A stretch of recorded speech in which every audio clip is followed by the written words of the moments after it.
De hoy, déjame ver si así. El día de hoy tenemos el mismo tema, voy a tocar de lo que grabamos en la televisión, que es el nacer de nuevo. Pero vamos a darle un giro, vamos a darle la importancia. Primero estuvimos discutiendo con Mili, que fue la invitada hoy día para la televisión, que de repente hay mucha gente que escucha el término pero no entiende lo que es. Entonces, eso es algo importante que tenemos que saber qué es lo que significa y por qué es la importancia. Pero vamos a ver también detalles, no analizando verso por verso del capítulo 3 de Juan, que es donde nos habla de la historia de Jesús con Nicodemo, donde Jesús por primera vez introduce esta expresión, tienes que nacer de nuevo. El nacer de nuevo en sí viene de dos palabras griegas, nacer, que es genao, que es regenerar o regenerarse, y la otra palabra anoten, que es de arriba. Entonces la palabra nacer de nuevo viene a ser nacer de lo alto, nacer de arriba, nacer de los cielos.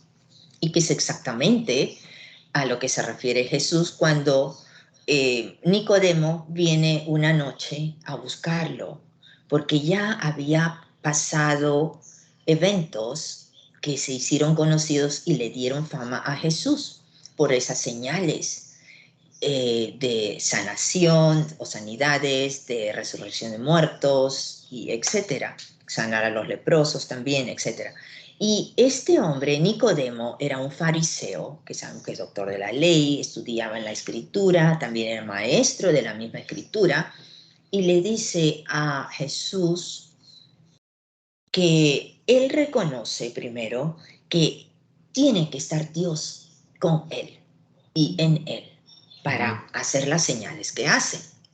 Entonces, la pregunta de Nicodemo viene a ser, en otras palabras simples del día de hoy, ¿qué puedo hacer? ¿Cómo hago para estar en esa situación? Y déjame ver, lo que tengo anotado aquí es, explícame, dime, ¿cómo tienes una relación con Dios? Y Jesús, ¿qué le responde? Le dice que el que no nace de nuevo no puede ver el reino de los cielos o el reino de Dios. Entonces, aquí hay dos partes. En el verso 3 le dice que tiene que nacer de nuevo para ver. ¿Eso qué quiere decir? Que cuando estamos en una relación con Dios, buscando al principio, digamos, de cuando venimos a los pies de la cruz, empezamos a ver cosas que antes no vimos. Empezamos a tener experiencias que antes no tuvimos, sueños, experiencias, sentimientos y diferente conexión con el mundo espiritual que muchas veces no las vamos a entender y las vamos a pasar de largo, por lo mismo de que no conocemos qué es ni cómo se presenta. Pero luego en el verso 5 nos muestra que Jesús le habla nuevamente que el que no nace de agua y espíritu no puede entrar en el reino de Dios. Entonces tenemos primero que le dice en el verso 3, no puede ver si es que no tienes una relación. Y más adelante, si esa relación no la haces firme, constante, etc., no puedes entrar.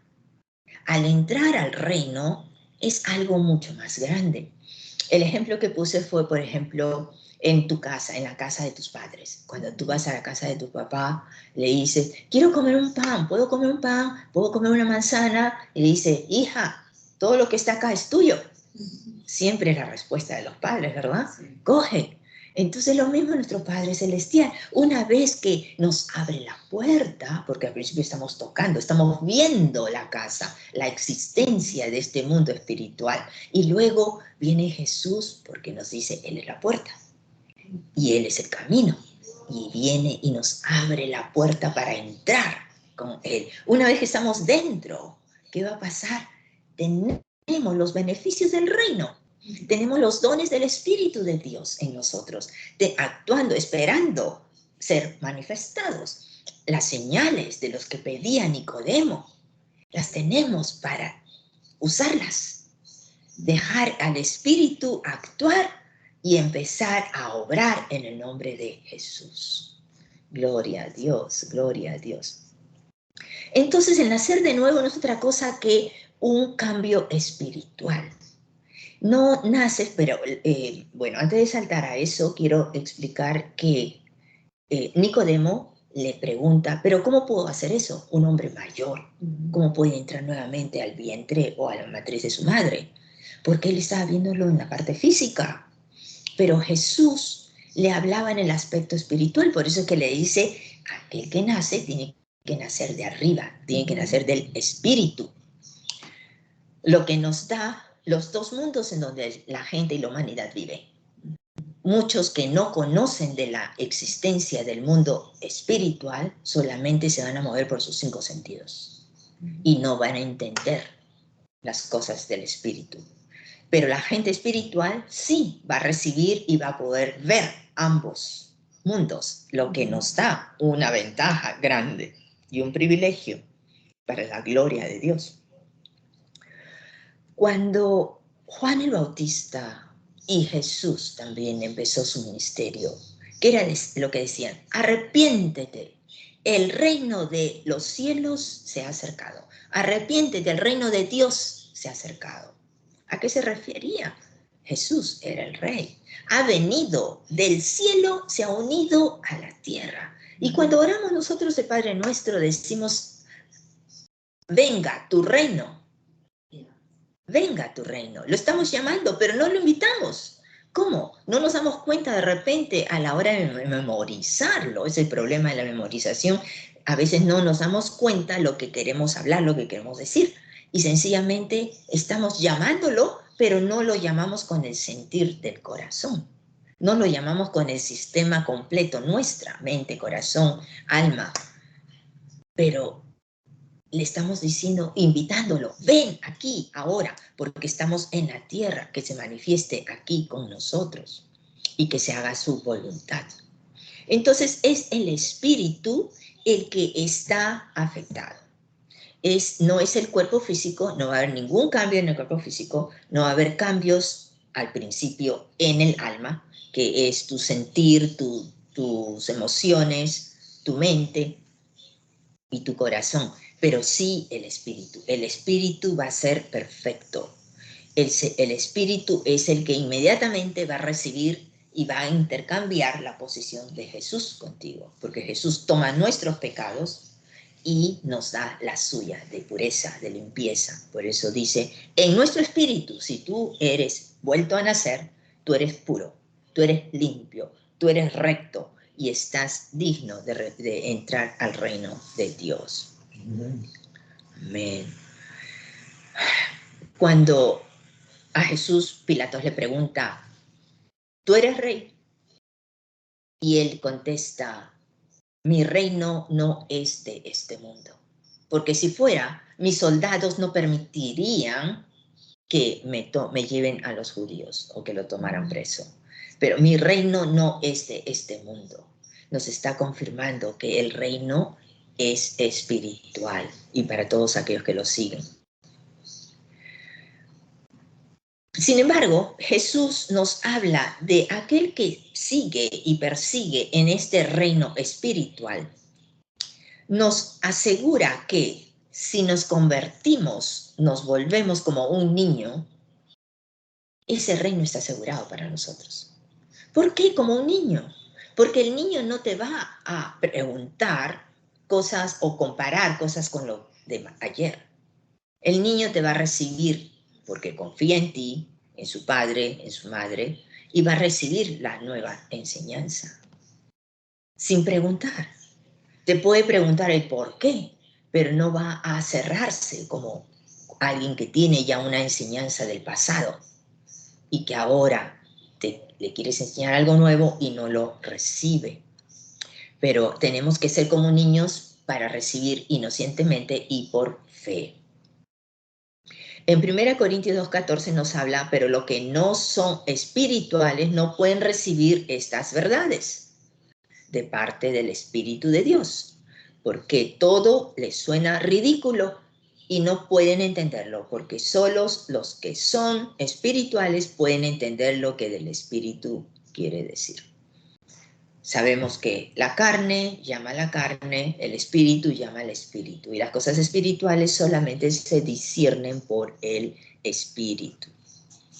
Y las cosas de la carne con el espíritu van en sentido contrario, nunca van de la mano, porque el deseo de la carne es contra el espíritu, nos dice en Gálatas 5:17, y el del espíritu es contra la carne, pues estos se oponen el uno al otro, de manera que no podemos hacer lo que deseamos. Si seguimos a la carne, vamos a dejar de lado el espíritu. La naturaleza pecaminosa, entonces, es la que desea siempre obrar, manejar, poner esa autoridad. Y esa naturaleza pecaminosa te va a hacer obrar mal, obviamente. Es precisamente lo contrario de lo que quiere el espíritu. El espíritu nos da deseos que se oponen a lo que desea la naturaleza pecaminosa. Estas dos fuerzas luchan constantemente, el espíritu y la carne, en uno. Esa es la batalla que todo humano, especialmente el cristiano, sigue. Es la lucha espiritual que le llamamos. Entonces, no somos libres de llevar a cabo las buenas intenciones. Entonces, quiere decir que cuando nos habla el apóstol Pablo que debemos ser guiados o caminar guiados por el Espíritu, ¿qué nos está diciendo? Que no es cuestión de sentimientos, no es cuestión de experiencia, porque el Señor nos puede dar una experiencia y que nos eleva a las nubes, pero esa experiencia no te va a durar y cuando caigas de las nubes, después no vas a saber cómo actuar. Sin embargo, te está diciendo, sé guiado por el Espíritu. ¿Qué quiere decir? Que te prestes atención a lo que el Espíritu te pone, te habla, te mueve, te dice, te da sueños, etcétera, te revela. Porque esa es la manera. El Espíritu de Dios es nuestro guía, siempre. Y si no vamos a prestar atención, no vamos a entender lo que nos quiere decir. No debemos negar la existencia del mundo físico, porque es donde nos movemos. Pero acuérdense que siempre tenemos el mundo espiritual, que vivimos en ambos. También tenemos que recordar que el espíritu dentro de nosotros nos da un poder que nosotros somos solamente ese vessel, ese instrumento en donde el poder del espíritu que está dentro tuyo va a salir, va a manifestarse, va a florecer, de acuerdo a la necesidad que hay delante. Porque muchas veces eso no depende de nosotros. En ningún momento depende de nosotros, solamente dejarlo fluir es lo que va a depender de nosotros. ¿Cuánto? Depende de cuánto queremos abrir la puerta. O un pedacito o un portón grandísimo. Pero recordemos qué poder es ese. En la palabra griega es dunamis. Dunamis quiere decir dinamita. El poder es como una dinamita, una explosión, un poder que cuando explosiona, cuando se genera, no hay nada que lo pare. Es un poder grandísimo y ese es el mismo poder de la resurrección que levantó a Jesús de los muertos. Yo he escuchado en varias oportunidades que el poder de la resurrección para resucitar y sacar de los muertos a Jesús tuvo que poner más fuerza, más poder, más obra que cuando se hizo la creación. ¿Y eso por qué? Porque acuérdate, en la creación no existía todavía Satanás. No habían fuerzas opuestas de la oscuridad.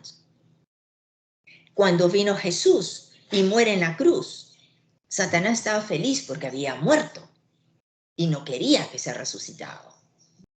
Entonces, el poder que manifiesta el Espíritu de Dios para levantarlo de entre los muertos fue mucho más grande, porque tuvo que pelear no solamente contra la muerte en sí, sino contra toda la legión de demonios de la oscuridad, todo el poder de la oscuridad, en oposición a que sea resucitado. Ese poder, que fue más grande que el poder para hacer la creación, es el que vive dentro de nosotros. ¡Aleluya! Gloria a Dios. Y hay que tenerlo presente, no hay que dejarlo de lado, hay que dejarlo obrar en todo momento. La vida cristiana es un proceso de cambios, de adentro para afuera. Por ese motivo que el Espíritu es el que nos va puliendo, limando, amoldando de acuerdo al plan divino para cada uno de nosotros. Entonces, esta vida espiritual que nos ofrece Dios con su Espíritu es el nacer de nuevo, el nacer en el Espíritu, el nacer de lo alto. Y nos dice 2 Corintios 5:17, de modo que si alguno está en Cristo, nueva criatura es. ¿A qué se refiere nueva criatura es? Es alguien nacido de nuevo, es alguien de una nueva especie, es alguien que ha salido diferente de lo que fue ayer, desde el momento que recibe a Jesús.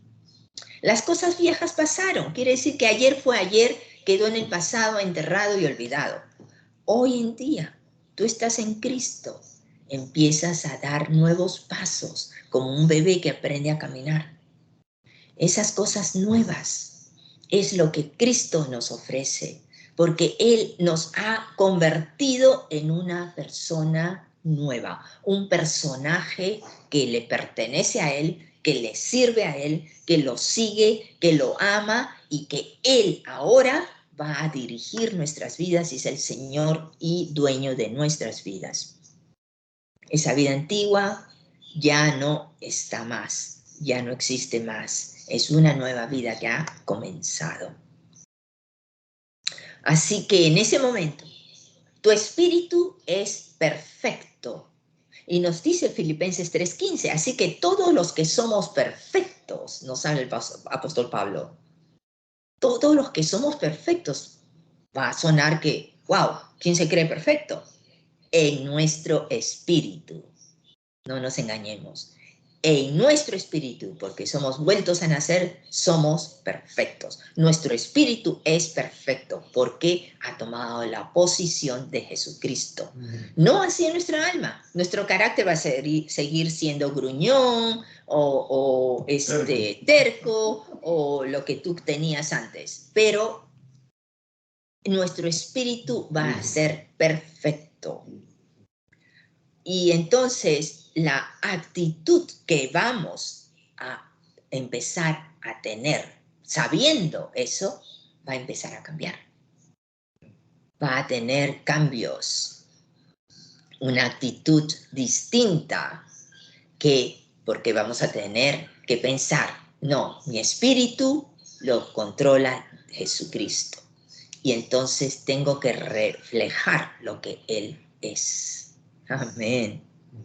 Y entonces, ya que somos hijos de Dios, Dios envió, nos dice en Gálatas 4:6, envió a su Hijo Cristo a morar en nuestros corazones.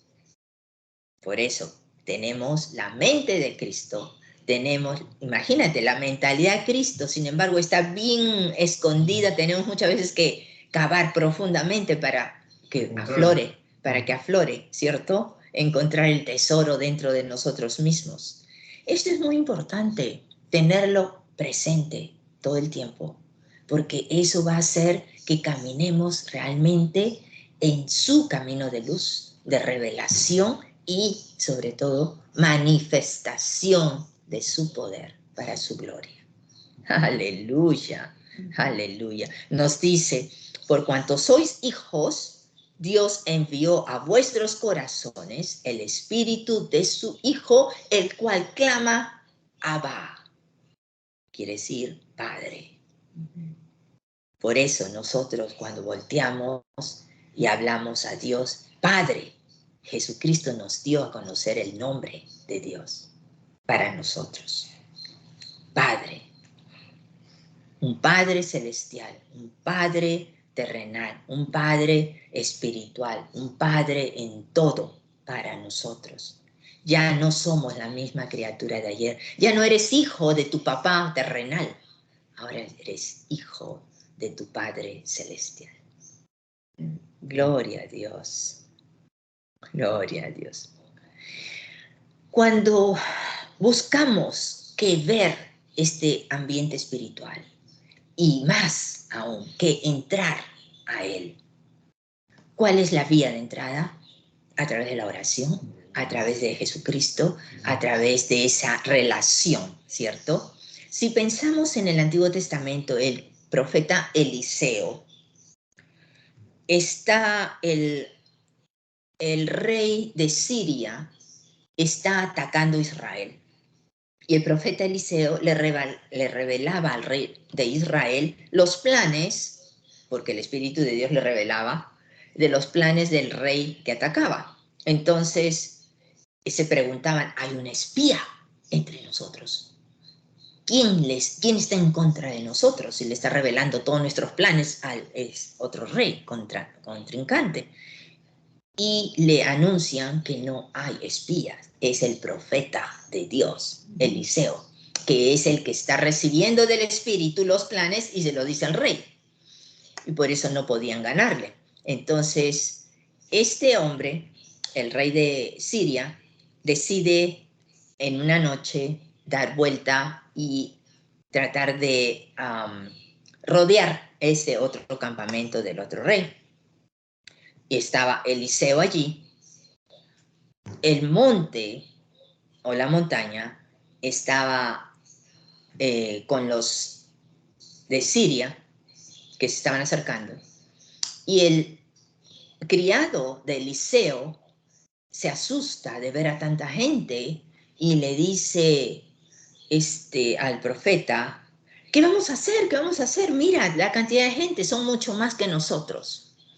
Y Eliseo ora para que Dios, el Espíritu de Dios, le abra los ojos a este siervo. Quiere decir que le permita ver en el ambiente espiritual. Ábrele los ojos, Señor, que pueda ver cómo tú nos ayudas. ¿Qué fue lo que vio? Vio cantidad de jinetes a caballo y carros jalados por caballos. Carros de fuego, dice la palabra en Segunda Reyes. El ambiente espiritual es mucho más activo y más fuerte y más movido que el físico. Si viéramos ahora, en este momento, la cantidad de ángeles que hay alrededor resguardándonos, porque estamos hablando la palabra de Dios. Y Dios respalda a quien la declara. Y en el ambiente donde se le alaba, Él va a manifestarse. Sus ángeles del cielo van a estar presentes y a manifestar su obra y su poder. Aleluya, aleluya. Y entonces, así como a Eliseo pidió al Señor para que le abriera los ojos, porque Eliseo tenía ojos de profeta, lo que en el Antiguo Testamento le llaman un seer, es aquel que ve, el vidente. Hay muchos también hoy en día en el mundo actual que son videntes, pero no van a ir con su letrerito, soy vidente. Entonces, ¿por qué? Porque Dios le permite hacerlo por una misión. No es para que vaya por ahí a inflarse, ser soberbio, ¿no? O ser sobrado. No, es por una misión. Entonces, cuando Él ha orado por su siervo, oremos unos a otros o nosotros mismos, pidámosle al Señor, permíteme tener ojos para ver a tus ángeles del cielo. Pero tenemos que ser específicos, Porque si le pedimos, Señor, abren los ojos para ver todo el mundo espiritual, te vas a asustar y te puede afectar el cerebro. Porque se ve de todo y se ven muchos demonios. Demonios son los que siempre están atacando a todo el mundo por donde vayas. Desde que abren la puerta o la cierras, entran contigo, salen contigo, están moviéndose por todo el mundo constantemente. Y no solo en la tierra, se suben y se bajan de los árboles, de las casas, de los techos, etcétera, etcétera. En todo lado, pero un hijo o una hija de Dios siempre va a estar protegida o protegida por los ángeles que están con nosotros, asignados a nosotros. ¿Por qué? Porque estamos en oración constante. Eso no debe faltar. Alabanza y entregarle el día en la mañana, Señor, aquí voy en tu nombre, glorifícate este día, como a ti te gusta glorificarte. Y en la noche, cuando vayamos a descansar, gracias, Señor, porque tú me has cuidado, me has protegido este día y a mi familia. Permíteme ahora descansar y mientras mi cuerpo descansa, yo sé que tus ángeles van a cuidar de mi cuerpo físico. Porque nunca duerme el alma ni el espíritu, solamente el cuerpo físico. Gloria a Dios. Efesios 1:18, ya para cerrar esto. Hay una oración del apóstol Pablo que nos dice, pido que ilumine sus corazones para que sepan cuál es la esperanza a la que los llamó y qué enorme es la riqueza de la herencia que Él ha dado a los que son suyos. ¡Qué hermoso! Está pidiendo una iluminación adentro, que en otras palabras llamamos la revelación del Espíritu, que el entendimiento, que te dé el entendimiento de su palabra y de ese llamado que ha hecho a cada uno de sus hijos. Oro también para que comprendan el increíblemente inmenso poder de lo que hablamos, el dunamis, el inmenso poder con que Dios ayuda a los que creen en Él. Ese poder es la fuerza grandiosa y eficaz que levantó a Cristo de los muertos y lo sentó en el lugar de honor, a la derecha de Dios, en los lugares celestiales, poniéndolo por encima de todo otro poder, autoridad, dominio y señorío. Quiere decir que sobre él no hay nada ni nadie. Aunque se crea el más poderoso en la tierra, aunque se crea una autoridad y poderoso en el aspecto espiritual, Jesucristo está muy por encima. Y por encima de todo lo que existe, tanto en este tiempo como en el venidero. Quiere decir, las cosas creadas fueron creadas de hace un tiempo, pero aún si han de ser creadas cosas nuevas en un futuro, aún ahí Él estará por encima y con autoridad. Entonces, el poder que resucitó a Jesucristo habita en nosotros. Aleluya, gloria a Dios, gloria a Dios. Muchas bendiciones.